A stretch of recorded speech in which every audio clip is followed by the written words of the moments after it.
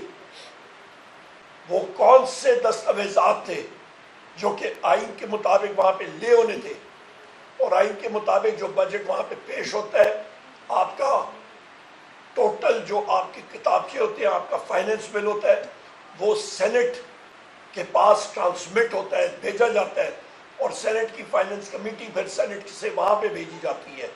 وہ ڈاکیومنٹ تو قومی اسمبلی میں پیش ہی نہیں ہوا. تو ہمیں کیا معلوم کہ کون سی چیز آئی؟ کیا ہم نے دیکھا؟ کیا ہم نے اس کو پڑھا؟ ایسی کوئی چیز ہی نہیں. اس کے ساتھ پھر آپ کا خسارہ ہے, پاکستان کی تاریخ میں سب سے بڑا خسارہ 7% کا ادھر رکھا گیا ہے. یہاں پہ یہ دیکھیں, کل بھی آپ کے پریس کے ساتھیوں نے فائنینس منسٹر اس کے کالگ سے بات پوچھی کہ آپ ایک محنت کش پہ اس کی موبائل کی سم بند کرتے ہیں اور اس سے ٹیکس وصولی کرتے ہیں, پر یہ پکے کے ڈاکو جو ہیں ان کے اخراجات پہ کوئی کتکن نہیں آتی. دبئی لیکس میں ان کی پراپرٹیز آتی ہیں, ان سے کوئی پوچھ گچھ نہیں کرتا. الٹا ایف پی آر کو انسٹرکشن آتی ہے کہ آپ نے وہاں پہ جانا نہیں ہے. نیب کا میں نے آپ کو بتا دیا. تو لہٰذا یہ کس طرح کی یہ حکومت ہے, یہ کس طرح کے نظام میں ہم لوگ رہ رہے ہیں کہ یہاں پہ ایک ملزم کو, ایک شخص کو چند ہزار روپے پہ اس کو اریسٹ کر کے جیل میں ڈالا جاتا ہے کسی ملزم کو, اور اس کو 15 سال قید سنائی جاتی ہے. پر یہ اربوں کے ڈاکے مارنے والے لوگ جو ہے یہ دھندناتے پھر رہے ہیں پوری دنیا میں, اور حکمران بار بار بن جاتے ہیں. یہ سب کا ساتھ میں پھر ریپیٹ کرتا ہوں, یہ لنڈن پلان کا حصہ ہے. اس کے ساتھ آپ کی تیسری اہم چیز بجٹ کے حوالے سے بات ہوئی. ابھی ہم لوگ آتے ہیں کہ سرگودا میں جس وقت میں وہاں پہ گیا بحیثیت ہے کیونکہ مجھے نامنیٹ کیا گیا اس کیس میں, تو میں صبح کے وقت تقریباً 7:55 پہ میں جو انسداد دہشت گردی عدالت ہے اس سے 200 میٹر دور پولیس نے ناکہ لگایا ہوا تھا. میں وہاں پہ اترا اور وہاں پہ ایس پی اور ڈی ایس پی سے بات ہوئی. انہوں نے کہا سیکیورٹی سرچ ہو رہی ہے, ہم لوگ ابھی تھوڑی دیر میں کلیئر کرتے ہیں.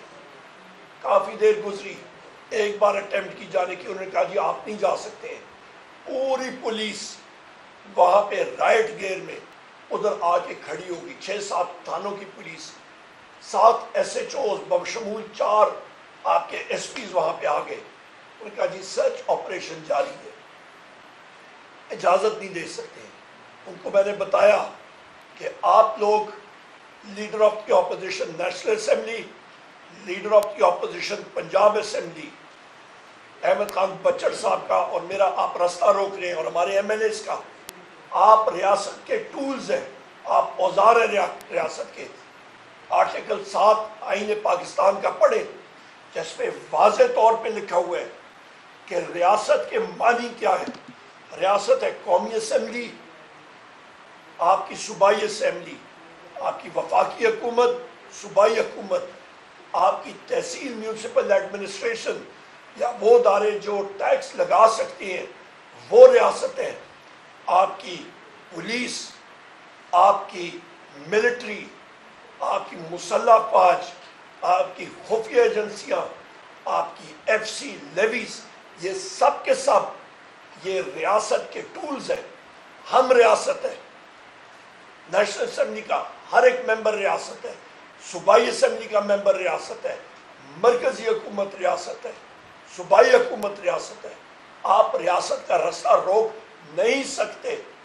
تو یہ بات کرنی کہ جس طرح ڈی جی ایف آئی اے نے لکھا تھا کہ جی ریاست کے خلاف بات کرنی یا اس پہ, اس کو میں نے رد کیا. اور یہ عقل کے اندھے, ان کو اتنی ہوش نہیں ہے, ان لوگوں کو ان پوزیشنز میں نہیں بیٹھنا چاہیے جنہوں نے آئین اور قانون کا مطالعہ نہیں کیا کہ وہ ریاست کے لوگوں کو بلا رہے ہیں. ہم خود ریاست ہیں, ہم لوگ کس طرح اپنے خلاف بات کر سکتے ہیں؟ یہ بات کلیئر ہونی چاہیے. وزیر اعظم عمران خان صاحب کا پہلے دن سے ایک ہی ان کا ڈیمانڈ ہے کہ پاکستان تحریک انصاف کے لیڈرشپ کے خلاف یہ کیسز ختم ہونے چاہیے. یہ سب کے سب بوگس کیسز ہیں. ہمارے لوگوں کو اسیران کو امیجیٹ فل فور رہائی ملنی چاہیے. آج دیکھ لیں عالیہ حمزہ صاحبہ کن حالات میں ہیں, صنم جاوید صاحبہ, ڈاکٹر یاسمین راشد صاحبہ, میاں محمود الرشید صاحب, چودھری اجاز صاحب, عمر چیمہ صاحب, ہمارے حسان نیازی صاحب ملٹری کورٹس میں ہیں. ہمارے جتنے ملٹری کورٹس کے اسیران ہیں, آپ یہ دیکھیں کہ ہمارے لوگ بری ہوتے ہیں عدالت سے, ان کو ایک بار پھر اریسٹ کیا جاتا ہے. ہم لوگ سلام پیش کرتے ہیں جوڈیشری کے ان جج صاحبان کو جن میں اسلام آباد ہائی کورٹ کے وہ 6 جج صاحبان ہیں جنہوں نے خط لکھا اور واضح طور پہ خط میں لکھا کہ انٹیلیجنس ایجنسیز کے ایجنٹس, اور اس خط میں انہوں نے لکھا اور نیم کیا انٹر سروسز انٹیلیجنس ISI.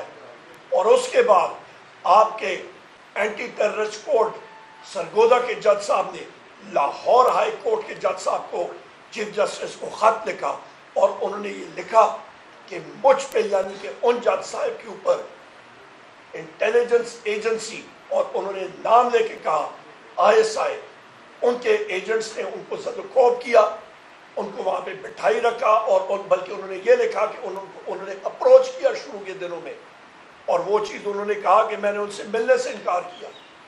ان کے ٹرانسفارمر کو گولیاں ماری گئیں. آج تک وہ پرچہ جو ہے نامعلوم اشخاص کے خلاف لکھا ہوا ہے. اس کے خلاف آپ یہ اندازہ لگا لیں کہ جج صاحب کو اندر بٹھایا ہوا تھا, یرغمال بنایا ہوا تھا. 3:30 بجے 3:45 بجے تک ہم لوگ باہر گیٹ کے عدالت کا گیٹ کھٹکھٹاتے رہے, فورس کیا اپنا رستہ آگے جا کے عدالت کی گیٹ پر. ہماری بیلز ریجیکٹ ہوئی. کیوں؟ کیونکہ وہ جج صاحب نے جو اپنا فیصلہ لکھنا تھا اس سے ان کو روکا جا رہا تھا. جب آپ کے ملک میں عدلیہ کا رستہ عدل دینے سے روکا جائے تو پھر وہ معاشرہ خواتین و حضرات نہیں چل سکتا.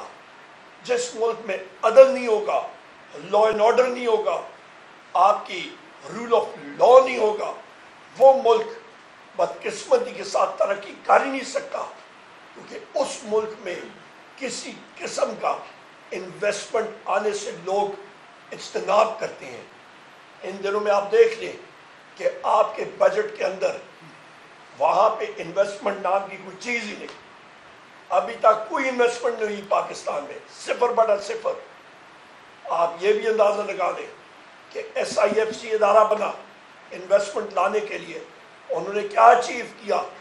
بحیثیت لیڈر آف دی اپوزیشن, بحیثیت ایک قومی اسمبلی کا ممبر, ہم ساروں کو یہ پوچھنا پڑے گا کہ یہ جو ادارے بن رہے ہیں ان کی آؤٹ پٹ کیا ہے, ملک میں کتنی انویسٹمنٹ آئی, کتنی نوکریاں بنی, اور اس کا سوال کا جواب میں خود ہی دیتا ہوں, 0/0. وجہ کیونکہ کوالیفائڈ لوگ ان اداروں میں نہیں ہیں. میں یہ مختلف پروگرامز میں کہہ چکا ہوں.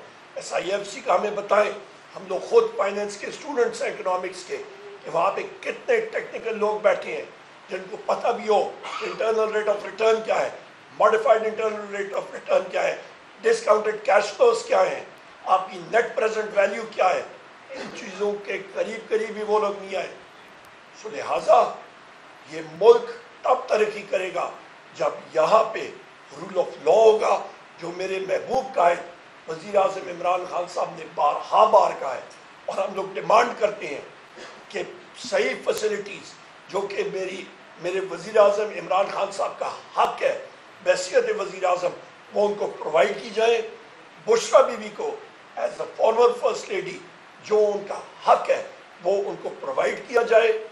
اور دوسری اہم بات کہ جو یہ کیسز لگے ہوئے اسٹیٹ آئیں بائیں شائیں کر کے ہر دوسرے دن اس کیس کو ڈیلے کرتی ہے عدت کے, اس کو ہم لوگ کنڈیم کرتے ہیں. وزیر اعظم عمران خان صاحب کو صرف اور بشرا بی بی کو صرف اس عدت کیس میں ابھی اندر رکھا ہوا ہے. ہم لوگ ڈیمانڈ کرتے ہیں کہ وہ فی الفور اس کا ڈیسیجن ہو, اور انشاءاللہ تعالی ہم یہ توقع کرتے ہیں اور ہماری رب سے یہ دعا ہے کہ وزیر اعظم عمران خان صاحب, بشرا بی بی اور ہمارے اسیران جلد از جلد سارے کے سارے باہر نکلیں. یہ وہ اہم چیزیں جو کہ آپ کے سامنے رکھنی ضروری تھی. نیریٹو جی نیریٹو